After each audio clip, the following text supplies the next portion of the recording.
afternoon, they'd fled to a church for refuge to escape fighting which has erupted across Kenya in the wake of the country's disputed presidential elections. But for 35 of them, adults and children, there was no escape.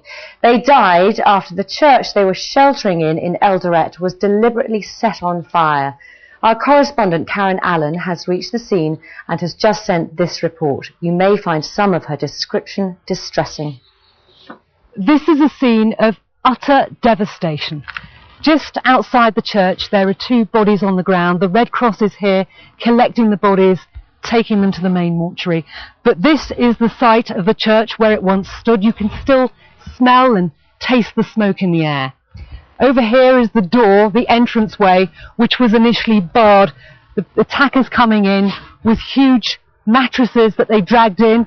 They put paraffin them on here and then they set them alight. This church at the time was packed with hundreds of people, many of them women and children, who'd flocked here for fear of being attacked in the aftermath of this election. And you can see the devastation that's been left behind. We've got charred bicycles in front of me, items of clothing strewn around. I've just passed a children's shoe just in the corner there. And literally, you get a real sense of how much panic there must have been here. There were just corrugated iron sheets strewn all around, and occasionally you'll see an item, a shoe, a piece of clothing, a cooking pot that gives some indication that people were living here. I've spoken to one woman who described how she was trying to make an escape out of a window that was in this area here. She had 3 children with her. She had her 3-year-old in her arm. As she tried to come through the window, the attackers were on the other side. They grabbed her baby from her and they threw the 3-year-old back in.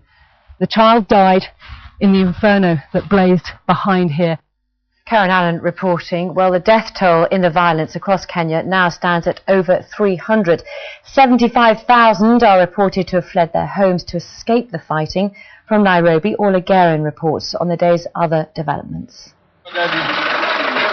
The latest unrest in Nairobi. This is the new face of East Africa's most powerful nation. Tribal tensions have resurfaced and many lives have been lost.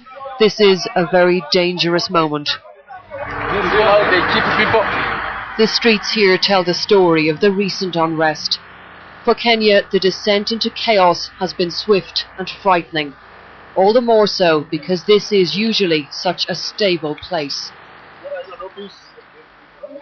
They are counting the cost in Kibera, the vast Nairobi slum, where many who live in poverty say they voted for change, but their votes were stolen by President Mwai Kibaki. Sylvester Osso and his family were lucky to escape with their lives when part of their house was night. He told me he's owned such and he's afraid to look ahead. I don't know what future will hold for me from now. Depending on peace, maybe. If peace doesn't prevail, maybe the next 3, 4, 5 days I'll not be here. I may be dead. All the destruction of recent days has left people reeling, and the fear is tomorrow things could get even worse.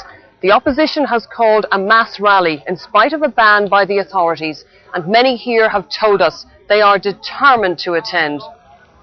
We are going. And you're ready to risk your life? Yeah, risk our life. Yeah. We are going to risk our life. Even if we are dying because of this guy who is denying us our change. Yeah. So the president's time is up. It's up. He should go. It's up. He should accept defeat. For now, the president is holding firm and deploying the security forces in troubled spots. So far, they've done his bidding, but how much further will they go against their own people? Tomorrow, that could be put to the test. Orla Guerin, BBC News, Nairobi.